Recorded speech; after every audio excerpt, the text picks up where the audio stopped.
جن پہ قرضے ہیں نا، جو تنگ دست ہیں، جو روز رکے بھیجتے ہیں دعاؤں کے کہ بڑی پریشانیاں، وہ وظیفہ سنیں، وہ وظیفہ سنیں۔ ہمارے زمانے میں وظیفے لینے کا رواج نہیں، تویز لینے کا رواج ہے۔ لینا چاہیے، تویز بری چیز نہیں، اچھی چیز ہے، لیکن زیادہ کام برکت والا کیا ہے؟ اللہ اللہ کرنا۔ ایک تابعی بزرگ، تابعی ہیں، صحابی کے شاگرد ہیں، فرماتے ہیں میں مسجد اقصی میں گیا، فلسطین میں مسجد اقصی میں ایک شخص کو میں نے دیکھا، بڑا نورانی چہرہ اس کا، اور بڑا اس کے وجود کے اندر عجیب سی کشش، خوشبو دور تک پھیلی ہے۔ وہ بندہ نا نماز نہیں پڑھ رہا تھا، سجدہ ہی کرتا جا رہا تھا، ایک سجدہ، دوسرا سجدہ، تیسرا سجدہ، اور سجدہ کرتا تو دیر تک سجدہ کرتا، پھر سجدہ کرتا تو دیر تک۔ کہتے ہیں جب وہ فارغ ہوا تو میں نے گزارش کی، کہتے ہیں جب وہ فارغ ہوئے تو میں نے گزارش کی، میں نے کہا بزرگوں ایک بات پوچھنے کو دل کرتا ہے۔ انہوں نے کہا پوچھو۔ کہنے لگے آپ اتنے سجدے کیوں کرتے ہیں؟ کہتے ہیں میں نے پوچھا تو بزرگوں نے رونا شروع کر دیا، اتنا روئے کہ ہچکی بد گئی۔ پھر میں نے کہا حضور میں نے کوئی غلط بات پوچھ لی، آپ تو پریشان ہو گئے؟ کہنے لگے پھر رونے لگے۔ میں نے پھر کہا حضور آپ، میں نہیں پوچھتا سوال کرتے، پھر رونے لگے، 3 دفعہ روئے تو کہنے لگے سنو میں رسول اللہ کا صحابی ہوں، میں نبی پاک کا، میں نے اپنے حبیب سے سنا ہے کہ جب کوئی بندہ رب کو ایک سجدہ کرتا ہے تو اللہ اس کے گناہ معاف کرتا ہے، ایک سجدہ کرتا ہے تو اللہ کیا کرتا ہے؟ بولیے، اللہ گناہ بھی معاف کرتا ہے، رب اسے نیکی بھی عطا کرتا ہے، اور اپنی بارگاہ میں اس کا درجہ بھی بلند فرماتا ہے۔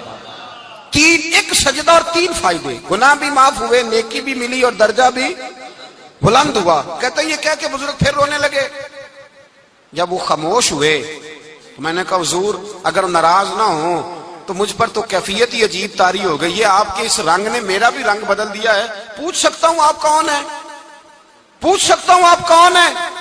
کہتے جب میں نے سوال کیا تو انہوں نے پھر آنسو پوچھے، کہنے لگے میں رسول اللہ کا نوکر ابو ذر غفاری ہوں، میں ابو ذر غفاری ہوں، میں اپنی زندگی سجدے میں بتانا چاہتا ہوں، میں وقت اللہ کے حضور سجدہ کر۔ ہمارے ہاں میں نے اس دن بھی کہا تھا، ہمارے ہاں لوگوں نے بہانہ بنا لیا ہے حضور بخشوا دیں گے، محفل نعت 6 گھنٹے کی، نماز 5 منٹ کی، حضور بخشوا دیں گے۔ سنو نا جنہیں حضور بخشوا رہے ہیں، حضور انہیں بتا کیا رہے ہیں؟ حضور انہیں بتا کیا رہے ہیں؟ اللہ اکبر، کیا انداز ہے۔ حضرت ربیہ بن کعب کہتے ہیں میں حضور کو وضو کرایا کرتا تھا، بخاری مسلم میں۔ ایک دن حضور نے فرمایا سل یا ربیہ، ربیہ کچھ مانگ لو، تو کہتے ہیں میں نے مانگا تو پھر میں نے بھی وہ چیز مانگی جو سب سے قیمتی تھی۔ میں نے کہا حضور جنت میں وہ والا مکان چاہیے جس کی دیوار کے دوسری جانب آپ کا حجرہ انور ہو، جس کی دوسری سائڈ پہ آپ کا گھر ہو، تو اڈی میری کاند سانجی ہو گئی، وہ والا مکان چاہیے۔ تو نبی پاک نے فرمایا جا تجھے دیا، جا تجھے، بولیے جا تجھے، کمال ہو گئی، جا تجھے دیا۔ کون دیتا ہے؟ دینے کو منہ چاہیے، دینے والا ہے سچا ہمارا، میں جا تجھے دیا۔ ایک میری بات یاد رکھنا حضور کیا فرمایا؟ اپنی زندگی میں سجدے زیادہ کرنا۔ کیا زیادہ کرنا؟ چلو سارے بولے ایک دفعہ، کیا کرا؟ کیا زیادہ کرنے؟ تو حضور بھی فرماتے ہیں میرا جنت میں پڑوسی وہ ہوگا جو سجدے زیادہ کر کے آئے گا۔ تو میرے بھائی اگر تو سجدہ ہی نہیں کرتا، تو اس لذت سے ہی ناشنا ہے، نماز جلدی کی، باقی سارے کام لیٹ کے، مسجدوں میں بیٹھے ہیں لوگ، خوش گپیاں چل رہی ہیں، بڑی بڑی لمبی، نماز کا وقت ہے تو چھوٹی ہو گئی، فٹافٹ کرو۔ نماز، عبادت، ریاضت، یہ تو بندے کو اللہ کے قریب۔ حضرت عبداللہ بن جعفر، حضرت جعفر طیار کے بیٹے تھے، نبی پاک کی پھوپھی کے بیٹے تھے، حضرت زبیر بن عوام رضی اللہ تعالیٰ، وہ انتقال کر گئے۔ ان کا جب وصال ہوا تو 10 لاکھ دینار کا قرضہ تھا ان پر، اور جو زمین انہوں نے چھوڑی وہ زمین بنجر تھی۔ لو سن لے، جن پر قرضہ چڑھا ہوگا وہ نسخہ بھی سن لے، جن پہ قرضے ہیں نا، جو تنگ دست ہیں، جو روز رکے بھیجتے ہیں دعاؤں کے کہ بڑی پریشانیاں، وہ وظیفہ سنیں، وہ وظیفہ سنیں۔ ہمارے زمانے میں وظیفے لینے کا رواج نہیں، تویز لینے کا رواج ہے۔ لینا چاہیے، تویز بری چیز نہیں، اچھی چیز ہے، لیکن زیادہ کام برکت والا کیا ہے؟ اللہ اللہ کرنا۔ کیا کام ہے؟ سجدہ کرنا برکت والا کام ہے۔ حضرت عبداللہ بن جعفر طیار کہتے ہیں میں نے قرضہ لینا تھا زبیر بن عوام سے، وہ وصال کر گئے، میں ان کے بیٹے کے پاس گیا، عبداللہ بن زبیر کے پاس۔ میں نے کہا پیسے لینے تھے، کہا بالکل لینے ہیں، میرے ابا جی مجھے وصیت کر کے گئے، لکھ کے گئے کہ یہ پیسے دینے، اور وہ یہ لکھ کے گئے ہیں، میں زندگی بھر کوشش کرتا رہا ہوں، ادا نہیں ہو سکے، بیٹا تیری ذمہ داری ہے میرے قرضے ادا کرنا۔ عبداللہ بن زبیر رضی اللہ تعالیٰ عنہ کہنے لگے میں انشاءاللہ آپ کی رقم دے دوں گا. تو عبداللہ بن جعفر تیار کہنے لگے بھائی ہم دونوں آپس میں ہیں, کوئی شے نہیں چھوڑ کے گئے آپ کے ابا جی, کوئی چیز نہیں. توجہ ہے میری بات پر؟ یہ صحابہ کا ذرا انداز دیکھیے گا بندگی کا, کوئی چیز نہیں چھوڑی. تو حضرت زبیر بن عوام کہنے لگے ایک زمین کا ٹکڑا ہے وہ بھی بنجر ہے, اس میں بھی کوئی کھیتی نہیں اگتی, سبزہ نہیں ہوتا, بنجر ہے, پانی کوئی نہیں, اور وہ اتنی خشک ریتلی زمین ہے کہ بڑا مشکل کام ہے وہاں سیراب کرنا, بے آباد زمین ہے. حضرت سیدنا عبداللہ بن جعفر کہنے لگے تو اس طرح کر, وہ مجھے ساری نہ دے, اس میں سے تھوڑی سی مجھے دے دے, میں 10 لاکھ دینار کے عوض وہی رکھ لیتا, تیرے باپ کا قرضہ ادا ہو گیا, دے تو صحیح. انہوں نے کہا آپ کیا کریں گے, وہ تو کسی کام کی نہیں, چند کوڑیوں کی بھی نہیں, فرمایا مجھے دے دو, میں جانوں اور میرا کام جانے.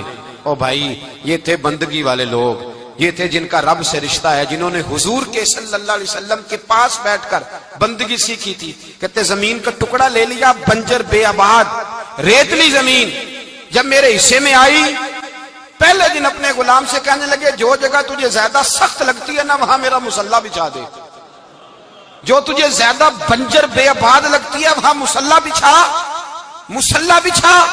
غلام نے مصلی بچھایا تو عبداللہ بن جعفر نے اللہ اکبر کہہ کے نیت باندھی. یہ حضرت جعفر طیار کے بیٹے ہیں, حضرت علی کے بھتیجے, انہوں نے نیت باندھی نماز کی, سر سجدے میں رکھا, رونے لگے, کہنے لگے اللہ میں بھی تیرا بندہ اور جس سے لینے تھے وہ بھی تیرا بندہ, خدا بندہ ہمارے درمیان مہربانی فرما, کرم نوازی کر, رحمت کا فیصلہ فرما. اتنا روئے کہ مصلی بھیگ گیا. کہتے اتنا تڑپ رہے تھے کہ صحابہ اکٹھے ہو گئے ان کے گرد, مصلی بھیگ گیا. جب بھیگا ہوا مصلی نماز مکمل کر کے اٹھایا نا, کہتے مصلی اٹھایا تو نیچے سے اللہ نے پانی کا چشمہ جاری فرما دیا, اللہ نے پانی کا چشمہ جاری کر دیا. فرمایا بناؤ حوض, کرو کھیتیاں سیراب. فرماتے ہیں جہاں ایک درخت نہیں اگتا تھا اللہ نے پورا باغ اگا دیا, جہاں ایک پھل نہیں ہوتا تھا وہاں عالی شان پھل لگ گئے, قرضے بھی ادا ہوئے. حضرت زبیر بن عوام کے بچوں کے پاس مال دولت بھی بچ گیا. لوگ جب کہتے ہیں یہ ساری کس چیز کی برکت ہے, اور فرماتے یہ ساری سجدوں کی برکت ہے, یہ رب کی بندگی کی برکت ہے جی. اس کی بارگاہ میں نماز پڑھنے کی مسلمان توجہ نہیں کرتا, توجہ نہیں. جاگ رہے ہیں آپ حضرات؟ یہاں کوئی حکومت اعلان کرے نا کہ ہر نماز کے بعد 500 روپیہ, کتنا جی؟ میرے خیال کسی بھی نہیں ہونا مسجد جی, آن گے کہ نہیں؟ نہیں تھوڑے جے بول دے ہو, جڑے نہیں بول دے ہونا تو بالکل ہی نہیں نہ ہونا, ہونا پکا پتہ لگ. اور خدا کے بندو بات سمجھو, رب فرماتا ہے تو مسجد آدھا میں تجھے برکت عطا کروں گا. کئی جگہ مسائل نہیں بنا دیے گئے, وہ چھوڑو دیے تو نفل ہے, چھوڑو دیے تو غیر مؤکدہ ہے. اعلیٰ حضرت فاضل بریلوی فرماتے ہیں جو نفل چھوڑتا ہے نا ایک وقت آتا ہے سنت کے ترک کرنا شروع کر دیتا ہے, اور تارک سنت ایک وقت آتا ہے کہ واجبات کو چھوڑتا ہے. چونکہ وہ سیلاب اچانک نہیں آیا کرتے, پہلے چھوٹا سا سوراخ ہوتا ہے, دریا کے کنارے چھوٹا سوراخ ہوتا ہے, بند نہ کیا جائے تو بڑا ہو جاتا ہے, پھر اور بڑا ہو جاتا ہے, پھر وہ سیلاب بن جاتا ہے. کیا ہوتا ہے کہ جب ہم دیر کرتے ہیں, آپ دیکھ لیں دنیا داری میں لوگ کتنے آگے نکل گئے, کتنے دنیا داری کی جو چیزیں آئیں وہ غالب ہو گئیں. میں آپ سے پوچھا ہوں جتنے لوگوں کے پاس موبائل ہیں اتنے لوگ نمازی بھی ہیں. موبائل بعد میں آ کے غالب ہو گیا سب پہ, اور نماز آپ یہ ایوریج نکالے نا, جتنے لوگ فیس بک پہ ہیں اتنے لوگ دینی تعلیم کے میدان میں بھی ہیں, پڑھنے پڑھانے کا مزاج بھی رکھتے ہیں. جتنی نصیحتیں کرنے میں آج لوگ نکلے ہوئے ہیں, کیا اتنی خیر بھی دنیا میں بٹ رہی؟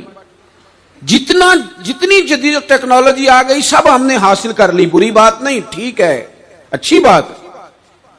لیکن سوال یہ ہے کہ وہ باتیں جو سالوں سے ہو رہی ہیں اور جو ہمارے دین کے فرائض میں شامل ہیں ان پر عمل کب ہوگا؟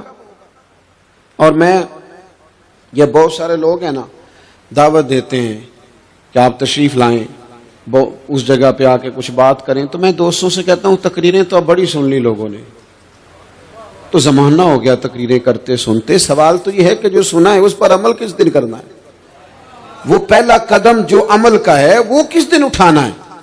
یہ کوئی گورکھ دھندا تو نہیں ہے نا کہ نشستن گفتن برخاستن. دیکھیں نا قرآن مجید کی آیات نازل ہوتی تھی، صحابہ دوڑ پڑتے تھے عمل کرنے کے لیے. لن تنالوا البر حتى تنفقوا مما تحبون، تم بھلائی کو نہیں پہنچو گے جب تک اپنی پیاری چیز خرچ نہ کرو. تو یہ آیت ہم نے بھی سنی ہوئی ہے. میں آپ سے ہاتھ نہیں اٹھواتا، آپ خود اپنے آپ سے پوچھیں. میں اپنے آپ سے پوچھتا ہوں کب پیاری چیز لا کے خرچ کیا ہم نے اللہ کے راستے میں. لیکن جب نازل ہوئی تھی عبداللہ ابن عمر کو گھوڑا پیارا تھا، انہوں نے فوراً لا کے پیش کر دیا تھا. حضرت ابو طلحہ انصاری کو باغ پیارا تھا، انہوں نے فوراً لا کے حضور کی بارگاہ میں پیش کر دیا تھا. ہم کب یہ کام کریں گے؟ ہم سن رہے ہیں، ہمیں آتی ہے، ہم آگے بڑھا رہے ہیں، لیکن جلدی سے صحابہ کا یہ مزاج تھا کہ جیسے ہی ان تک خیر پہنچی انہوں نے عمل کر کے دکھایا. جیسے نصیحت ملی اس نصیحت پر وہ عامل ہو گئے. امام جعفر صادق رضی اللہ تعالیٰ عنہ سے ایک شخص نے پوچھا حضور میں دین کی خدمت کرنا چاہتا ہوں، تبلیغ کرنا چاہتا ہوں، کوئی طریقہ بتائیں. بہت سارے لوگ ہیں آج کل جو یہ چاہتے ہیں کہ جناب مجھے نہ کوئی آپ نسخہ بتائیں، کوئی سلیقہ بتائیں، میں دین کا کام کرنا چاہتا ہوں، دعوت خیر دینا چاہتا ہوں، کوئی طریقہ بتائیں. تو سیدنا امام جعفر صادق رضی اللہ تعالیٰ عنہ فرمانے لگے آسان طریقہ ہے، اور بغیر کسی فلسفے کے، بغیر کسی الجھی ہوئی گتھی کے سلجھی ہوئی بات ہے، بالکل طے. تو دین کی تبلیغ کرنا چاہتا ہے؟ اس نے کہا ہاں. تو فرمانے لگے بڑا آسان نسخہ ہے، اگر تو دین پھیلانا چاہتا ہے، تبلیغ کرنا چاہتا ہے، تو دین پر عمل کرنا شروع کر دے. عمل کے بڑے اثرات ہوتے ہیں. عمل، حضرت باجید بستامی فرمایا کرتے تھے جس نے ہماری خاموشی سے کچھ نہیں سیکھا وہ ہماری تقریر سے کیا سیکھے گا. یہ جو عمل ہوتا ہے یہ اتنی بڑی خاموش تبلیغ ہے، اتنی بڑی. امام جعفر صادق فرمانے لگے تو عمل کر، وہ تیرا عمل کرنا. آپ پڑھیں گھر میں نماز، آپ کے بچوں کو شوق ہو جائے گا. آپ کھولیں گھر میں قرآن مجید، آپ کے بچوں کا دل لگ جائے گا. آپ بیٹھے تسبیح لے کے کہ آج میں نے آدھا گھنٹہ محبوب کی بارگاہ میں درود و سلام عرض کرنا ہے، بچوں کی طبیعت لگ جائے گی. عمل جو ہوتا ہے اس کا فیض بٹتا ہے.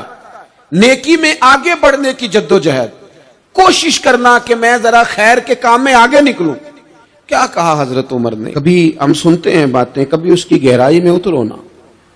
سیدنا فاروق اعظم فرماتے میری ساری عمر دوڑ لگی رہی کہ میں ابو بکر صدیق سے نیکیوں میں آگے نکل جاؤں. ساری زندگی میری دوڑ رہی، جد و جہد رہی کہ میں ابو بکر صدیق سے آگے. 2.5% زکوٰۃ ہے. عمر کہتے ہیں میں 50% لے کے آیا تھا، لیکن میں 50% پہ پہنچا تھا تو ابو بکر 100% پہ پہنچ گئے تھے، وہ سارا ہی لے آئے تھے. میری دوڑ رہی، یہاں بھی دوڑ ہے. میری عزت کرو، میرے آنے پہ کھڑے ہو جاؤ، معاذ اللہ میرا اکرام کرو، میں فلاں صاحب ہوتا ہوں، قبیلے میں، برادری میں، سوسائٹی میں، سماج میں یہ نام رکھتا ہوں، میں فلاں سیاسی، سماجی، فلاحی، رفائی تعارف رکھتا ہوں، میرا فلاں معاملہ ہے. یہ اس مزاج میں دوڑ لگ گئی، اس طبیعت کی دوڑ لگ گئی. مجھے بھی مانا جائے، مجھے بھی گنا جائے، مجھے بھی شمار کیا جائے، میرا بھی نام ہو جائے، مجھے بھی اگلوں میں رکھا جائے، قرب والوں میں میرا بھی تذکرہ کیا جائے. جو دوڑ ہمیں بتائی اور سکھائی گئی تھی اس دوڑ میں ہم شریک کیوں نہیں ہوتے؟